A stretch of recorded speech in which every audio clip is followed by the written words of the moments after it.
Riesling trains you as a taster, tells you that the activity that you're engaged in is a deliberate parsing of the flavors of the wine that you're tasting. You're not passive. You're not just being entertained by some big blockbuster. You're engaging with a rather delicate being, and you're engaged in trying to understand it and figure out what it tastes like and interpret its various channels of beauty. It's a lean-in kind of wine. You have to pay attention. Yeah, exactly.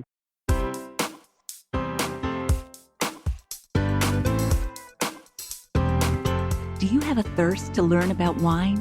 Do you love stories about wonderfully obsessive people, hauntingly beautiful places, and amusingly awkward social situations? Well, that's the blend here on the Unreserved Wine Talk podcast.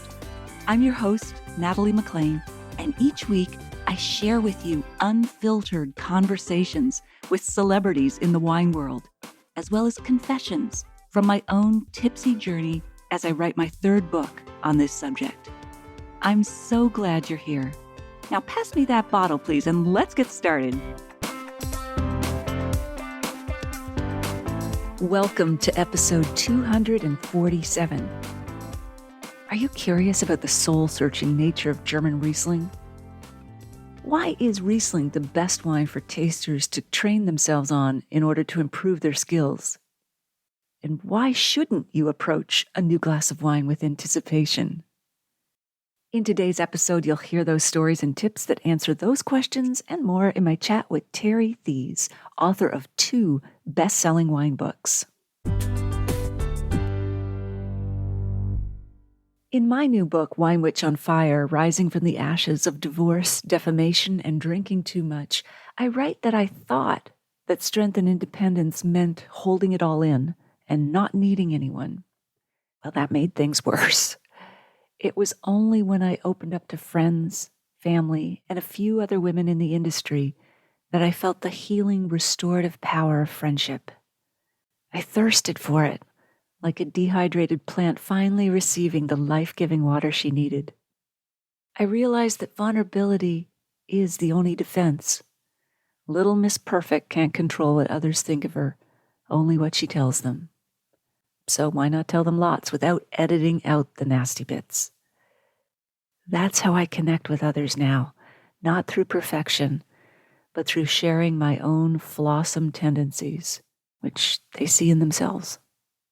Do you find there's a connection between vulnerability and strength? Let me know. Here's a review from Nancy Hall in Halifax, Nova Scotia. Like the other books I've read from Natalie, this book is not only well written, but you feel as if you're on a journey with her. As a woman, it made me feel both happy and angry. As an introvert, I find social media to be intimidating, so I applaud her for being able to work in that world, even while nearly becoming unhinged by the tirades of the online trolls. I applaud her for coming out on the other side, and I love the expression, "You are stronger than you think." Natalie, you are much stronger than you think. It's a fantastic read. Thank you, Nancy. If you've read the book, I'd love to hear from you at natalie@nataliemclean.com. If you haven't got your copy yet and you'd like to support both it and this podcast, please order it from any online book retailer, no matter where you live. Every little bit helps to spread this message. I'll put a link in the show notes to all the retailers worldwide at nataliemclean.com/247. Okay, on with the show.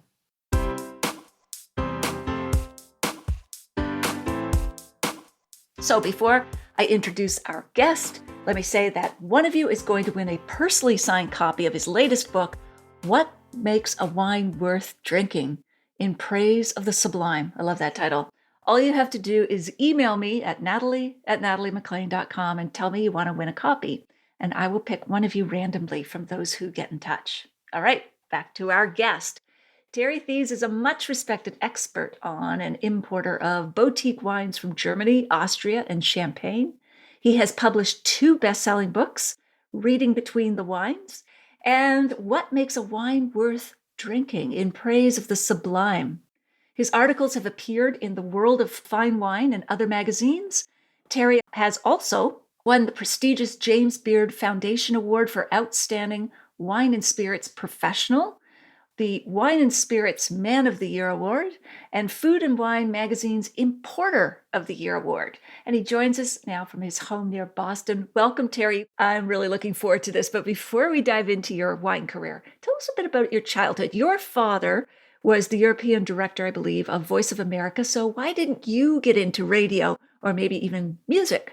I did get into music, actually. You did? Okay. One of the things that I wanted to do practically from the time I was 13 years old was to be a rock star. And All I right. played the guitar for about 40 years. And Wow. I mean, the quick answer to the question is pursuing a career in the music business meant doing a lot of things that I didn't feel like doing, trying to rehearse in someone's mother's basement, humping heavy gear around, playing gigs in front of 4 people and not getting paid. And for that matter, also like breathing in a lot of cigarette smoke. So I sort of looked at the lifestyle and just thought, it's not as pretty from the inside. I can continue to play the guitar for my own pleasure and amusement, which I did for a really long time. And that actually leads me to a point that has been important in my life. I think that those of us who are passionate about our work, and I'm sure you are as well, need to have things outside of what we do for a living for which we have an equal passion, some sort of equal and opposite passion that has nothing to do with what we do to earn money. And so for me, for all these years, playing the guitar was that passion. And I just loved it. I mean, it was like another limb. I can remember once walking around my apartment looking for the guitar, only to discover after a few minutes that it was already around my neck. Wow. Yes. I But love my that. dad was mostly a bureaucrat, but partly a broadcaster. And when I was an undergraduate, the year and a half that I was an undergraduate, I did a shift at the college radio station. One of the things I wanted to do in my feckless youth was to be a disc jockey. But again, I mean, one has one's youthful dreams. All of these things, by the way, kind of swam around in what I took to be my mind until I was in my mid 20s. And that's when wine kind of came along and rescued me. Okay, well, before we get to that, I want to hear a little bit more about your childhood because you moved around a lot because of your father's position. You were in New Delhi, and I know you've spoken about this previously, but for our listeners, tell us about some of the more memorable moments there. Well, I was there from the age of 6.5 to the age of 8.5. So it was a really wonderful time in a little boy's life. And there could have been no more wonderful place to spend it. We didn't have TV. We didn't have any of the distractions that a first world child would have. And so I had to learn how to amuse myself. So I did a lot of playing and a lot of imagination sorts of things. And, we were told when we arrived that we needed to employ a number of people to take care of the household. And I remember that my father particularly balked at this. He didn't like the idea of having a retinue of servants. But he was told appropriately that it was both culturally and economically necessary. It gave work to a number of people who otherwise wouldn't have it. So we had a nanny, and we had a gardener, and we had a cook, and we had a cleaner, and we had a tailor who came around a few times a week operating a manual sewing machine with his toes and making Wow, clothes for the family. And we had a barber who came around every couple of weeks to cut our hair. And what a charmed life. it was a lovely life. And, I learned how to play cricket and actually got really good at it, which was bizarre. But I can tell you one small anecdote that I think kind of encapsulates the kind of life I led in India. We had a very small lawn in front of our very small house. And in a corner of this lawn was a papaya tree.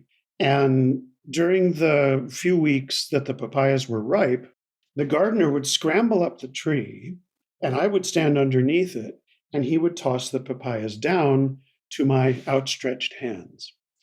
And at one point or another, I remember my mom asking him, well, why don't you just carry the papayas down and give them to him? And he said, as if it were self evident, no, he likes to catch them. And that's Oh, India. It is one of the things that I love about that culture is Indian people seem to have been born with an exquisite knowledge of how to be with kids. They seem to see right into your soul.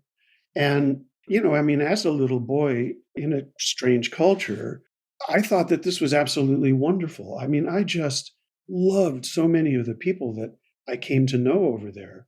I loved our nanny. I loved our cook, even though he was an appallingly bad cook. I had a teacher in the international school that I went to, third grade teacher, whom I adored and who discovered my interest in kind of religious mythology, Greek mythology, Roman mythology, and of course, there's very rich Hindu mythology as well. And when she learned how fascinated I was about that, she actually kept me after school to give me one on one lessons in all of these myths, which again, I mean, I just look back on it and I just think, as we think all the time about our lives, if only I had known then how golden it was and how fortunate I was. But, you Yeah. live it. And these days I look back on it and I think it's this kind of glowing little jewel in my past. And Natalie, I don't know whether I actually remember it. It's so long ago. Sometimes you remember a kind of a film that you have made of it, that you've played over and over in your mind. And you don't know It's if you're true. remembering the thing or if you're remembering the film you made of it. And they call that Right. cinematic memory. There's actually a phrase for it. But at any rate, it was really good. I think it continues to nourish me to this day. Huh. And living abroad a lot meant that when we came back to the US, I was always both the new kid and also the strange kid. Right. So you're always the Yeah, outsider. exactly. And I was both the outsider and I was also the possessor of a privileged information that I knew more about the world than these provincial kids that, to whom I returned and who thought I was weird. So you could be a bit smug as well, even though you're being rejected by other What? children. Smug? Mean? Yeah. No, But never. this kind of patterning of being an outsider turned Yes. out to replicate itself when I began selling the enormously unpopular categories of wine. Yeah, that's true. And also, I think it serves you well in your writing because you always have that extra sensory perception of the Hmm. outsider, which is translated well for you in your books, I must Well, thank say. you. Okay, so yes, absolutely. Your father gave you one book that had a big impact on your life. What book was that? The thing that I remember in the summer between my sophomore and junior years of high school, I spent 4 weeks at a music camp that was only 17 miles away from Woodstock. And my dad gave me a copy of the short stories of F. Scott Fitzgerald. And I wasn't much of a reader at that point. I mean, not that many adolescents really are. Although I hung out with a lot of people who were readers because, the nerds were the only ones that accepted me. Hmm. But I read that book with the perception of a 16-year-old, which is to say very little perception at all. But it made an enormous impression on me. First, I think that in some odd way, some osmosis, I was able to recognize that this was actually beautiful writing and that language could be used to create beauty.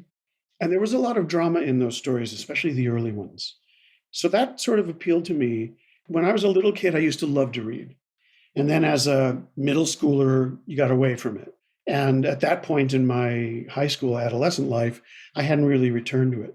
So this book reminded me that reading was something I liked to do. So yeah, it was kind of life changing.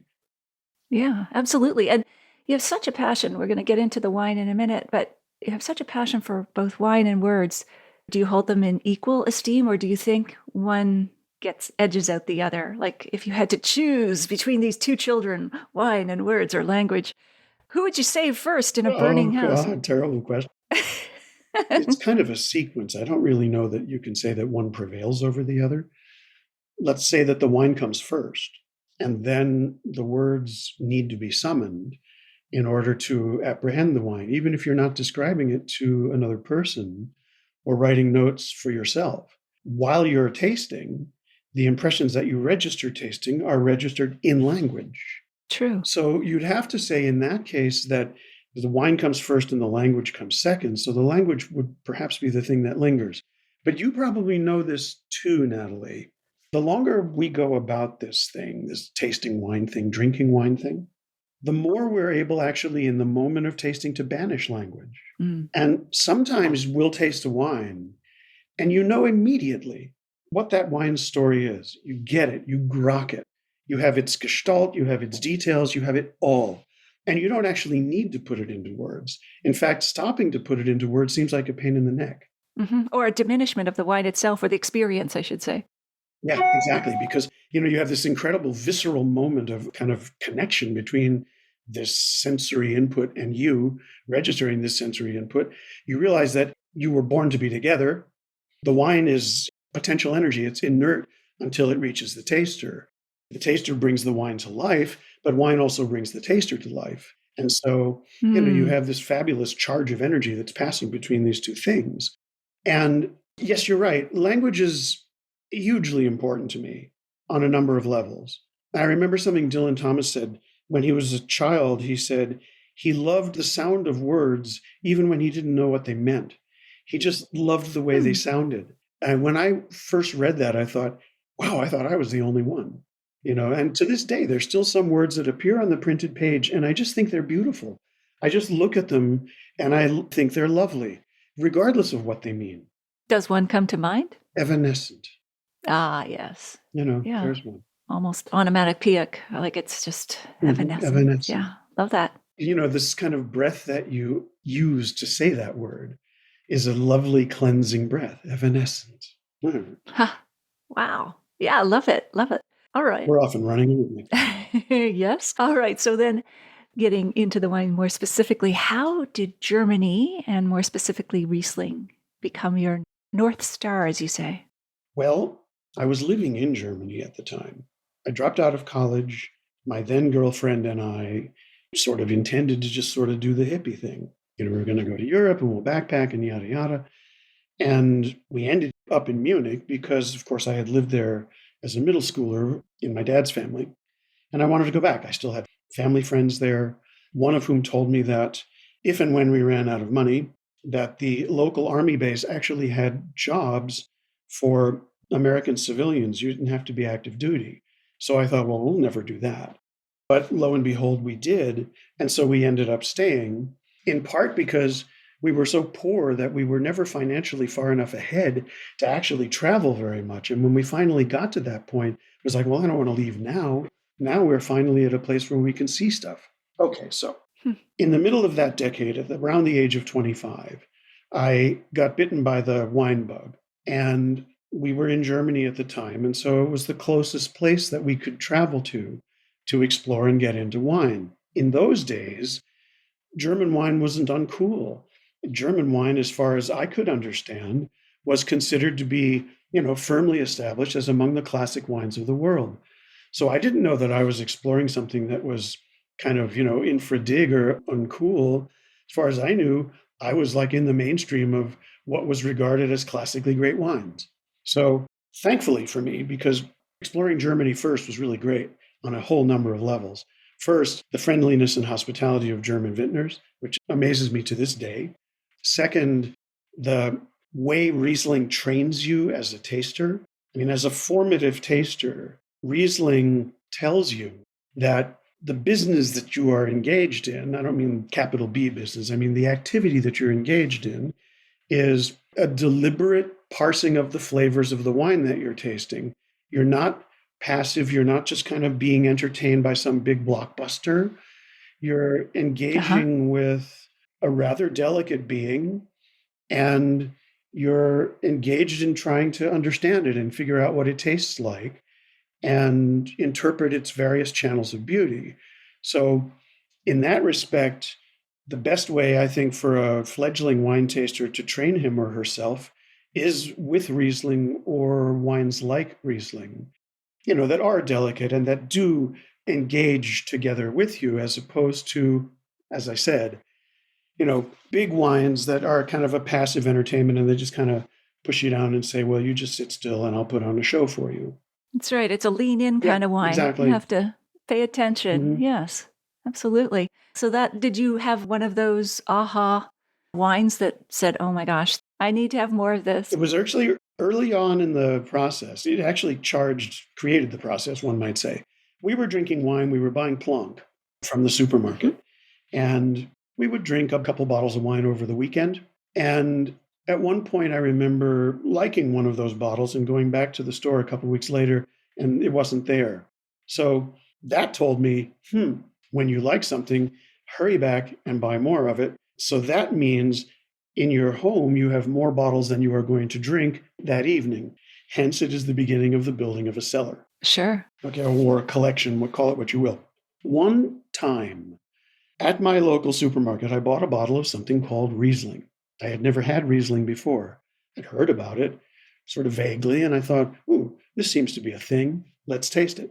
And I remember the wine very well. It was a 1971 Kabinett Droner Roter from this big giant Mosel co-op, which is the reason the supermarket had it.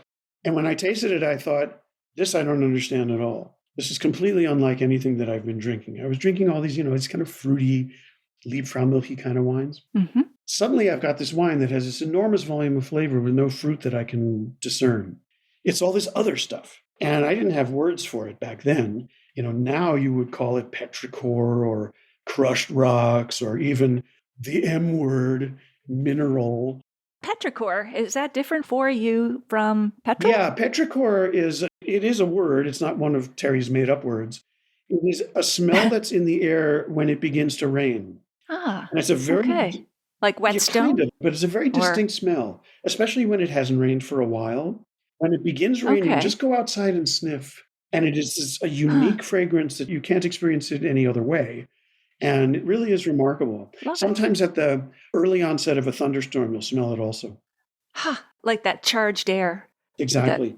So, you something. get that kind of that Okay. petrichor flavor will sometimes show up in Mosel Rieslings. And it's not related to petrol, which is, as you know, it's TDN, it's a terpene. That's another whole geeky sort of thing. So this wine sort of sent me back to school. It was an Okay. unknown substance. And I was so curious about it. I just thought, I don't understand this at all, but it's enormously intriguing and I need to discover more. So, I set about just finding whatever Rieslings I could. And then I was lucky enough to find the Hugh Johnson Wine Atlas, the first edition of that, at my local US Army library, amazingly enough. And that was what sent me off. That was when I realized, okay, I need to get deeper into this. And in order to Yeah. do that, I need to travel to wine regions. And the closest ones were locally, they were in Germany. Where I lived in Munich was Right. Well, that four and makes a half sense. hours from the Pfalz. So, That first aha wine that says, I don't know what this is, but I need to find more of it. But also then I need to put words to it, like so that it's not just, as you've said, accidental. It's deliberate in terms of finding it again because you can sure. identify it and describe Mhm, it. mhm. Yeah. No, that's very good. And you said Riesling is a great blessing and a small curse. I love that. What do you mean by that? I think the great blessing of Riesling is, like I say, it's first of all, it's its inherent beauty and the way it trains you to be a taster. Not to mention the fact that, because it is still a category that's out of the mainstream, it is a buyer's market for Riesling. And so Riesling is perennially undervalued. Per dollar spent, you get more back than you do with practically any other kind of wine.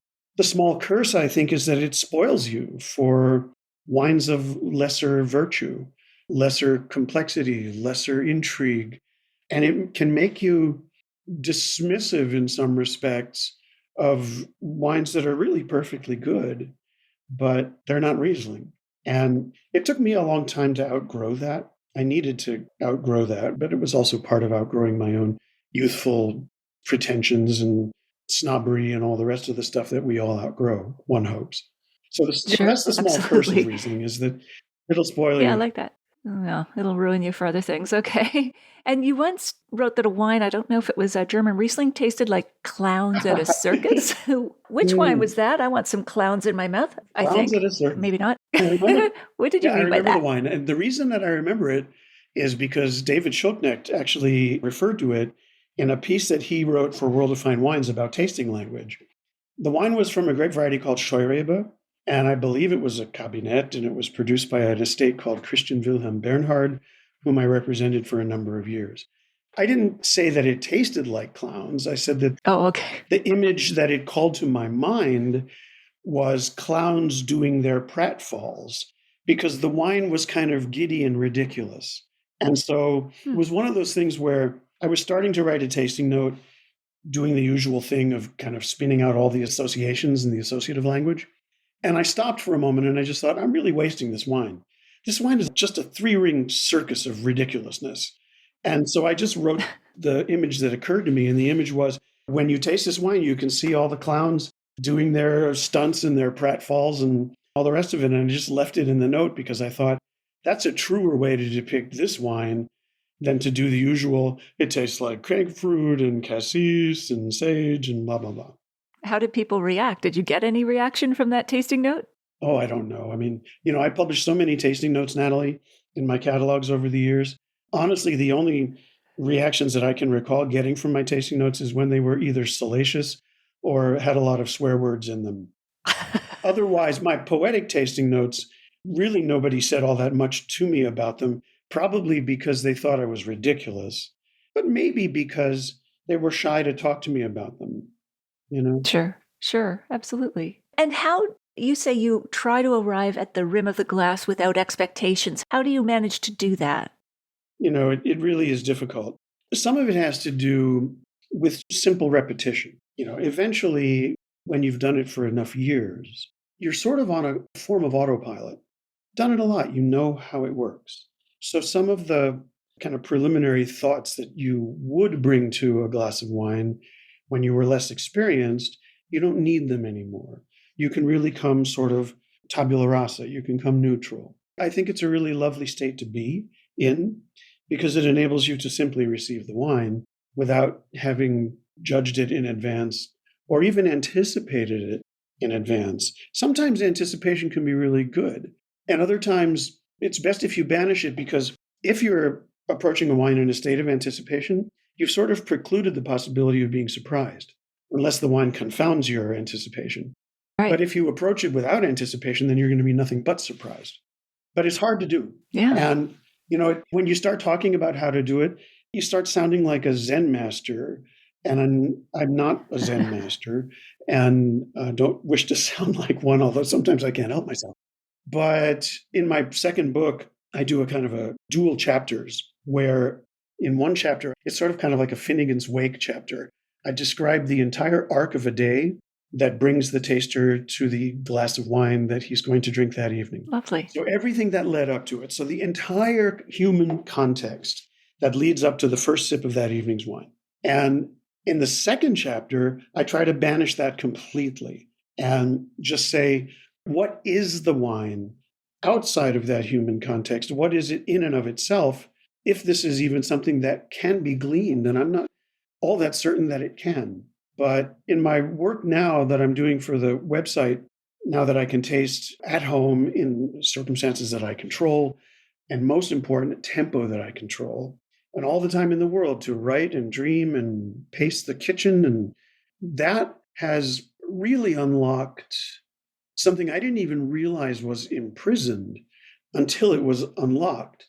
And it ends up demonstrating an enormously dynamic interaction, really a charged interaction between the taster and the wine, which exists when you give it space and time to exist. And I've been finding I'm tasting generally pretty good wines because I'm tasting what my erstwhile growers send me. But even when I taste something that's kind of mundane, I'm still fascinated by the nature of the interchange and also the language that arises from it. And one of the other things that I found is really interesting is that the language that arises from it is less flowery than any language that I ever used before. It's really visceral, it's really direct, it's really matter of fact. It's got fewer adjectives and more verbs, one might say. Well, that makes for better writing, too.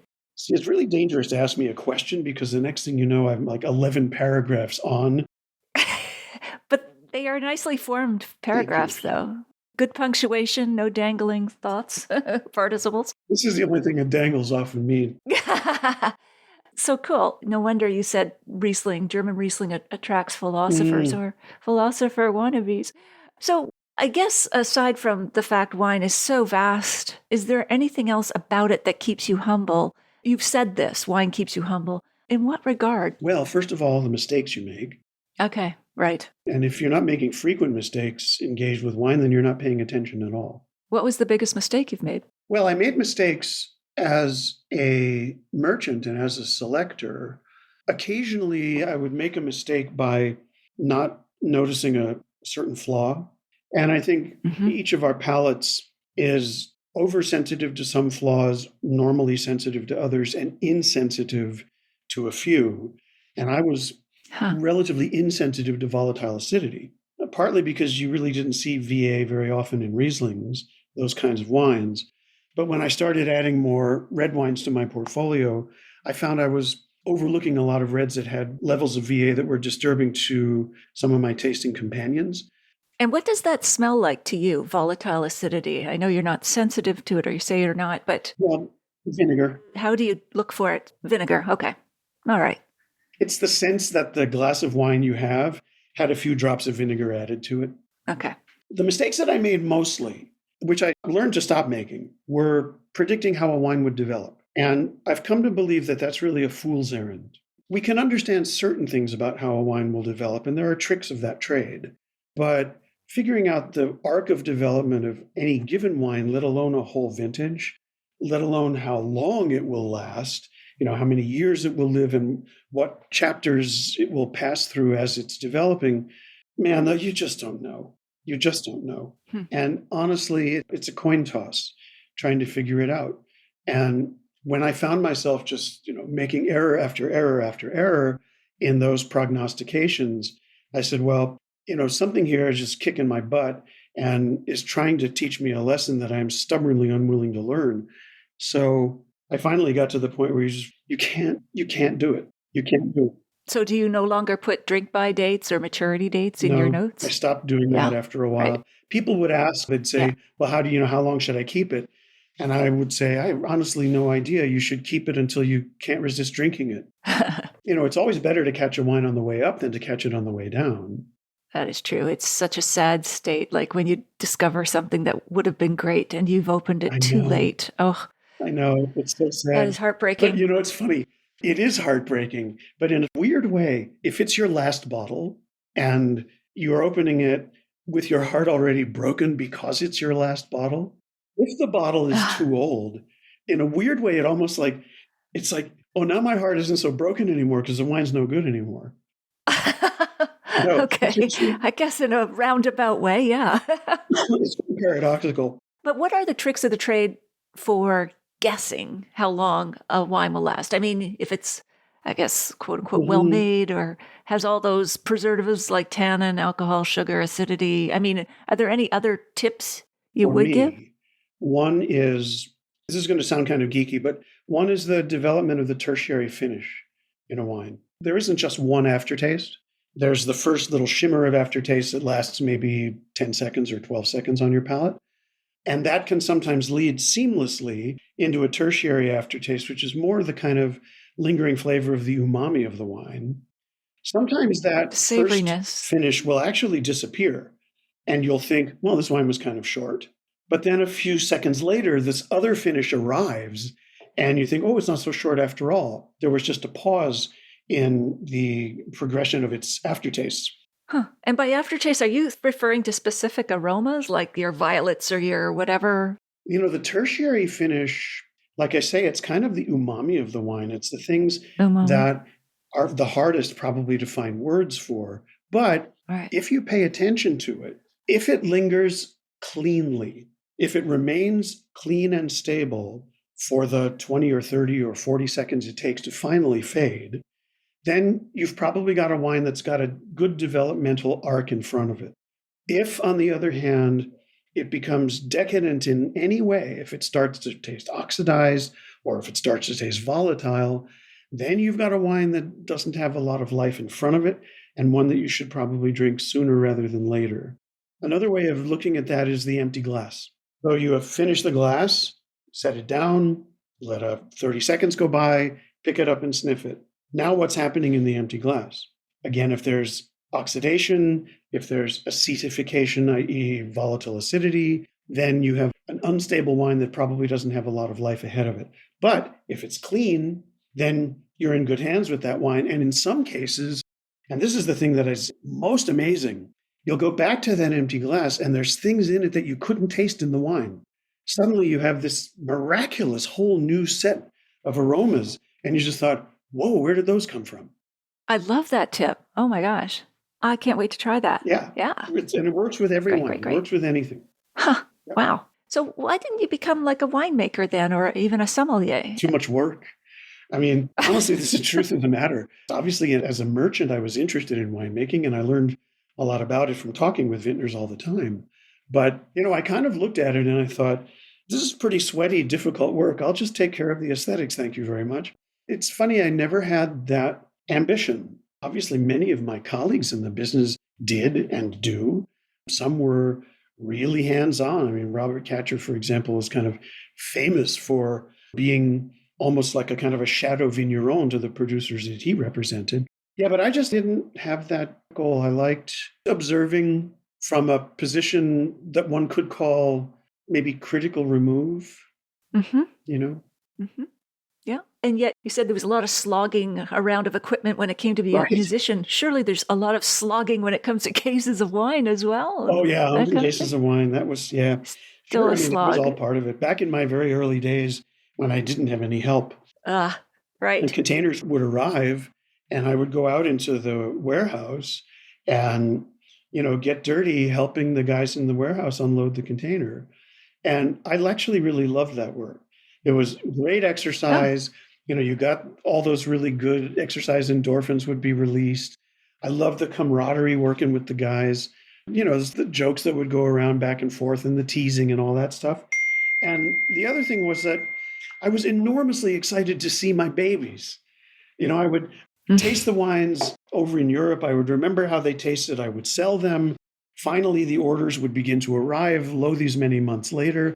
And as soon as the door opened on the back of the container and I saw the boxes, I was like, my babies, they've come home. It sounds like you're running an adoption agency or something. Exactly. I just wanted to throw my arms around them. Those days are gone, by the way. When I have to carry cases of wine down to the cellar right now, it entails the consumption of a great deal of ibuprofen. Oh, yeah, I hear you. I have a ready supply of that. But you must also have slogging Sherpas now working with you. Oh, and these days not. Obviously, I'm just a retired old geezer. So when I get wine at home, I have to take it to the cellar by myself. Oh, I see. Okay.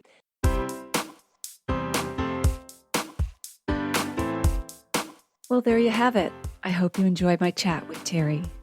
Here are my takeaways. Terry's passion for German Riesling reignites my own. It is both undervalued and sublime as a wine.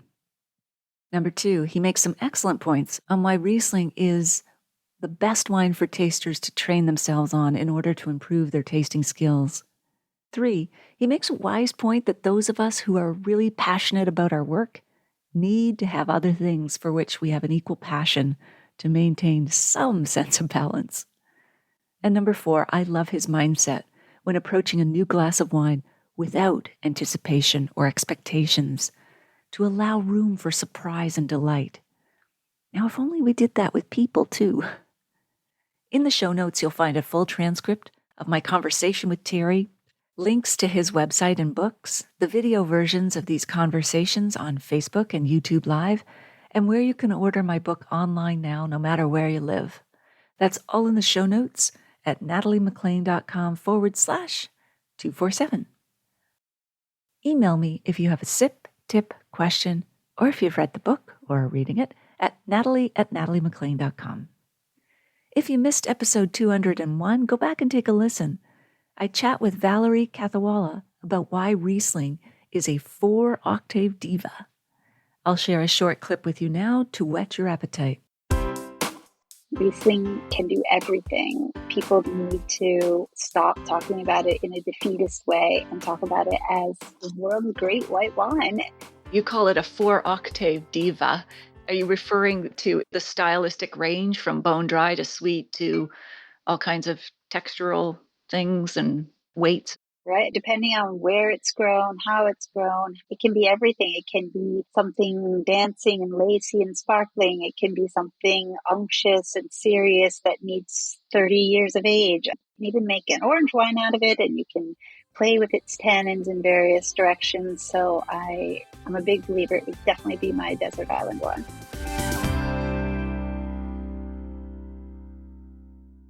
If you liked this episode, please email or tell one friend about it this week, especially someone you know who'd be interested in the wines, tips, and stories we shared. You won't want to miss next week when we continue our chat with Terry. Thank you for taking the time to join me here. I hope something great is in your glass this week. Perhaps a soul-searching 4-octave Riesling.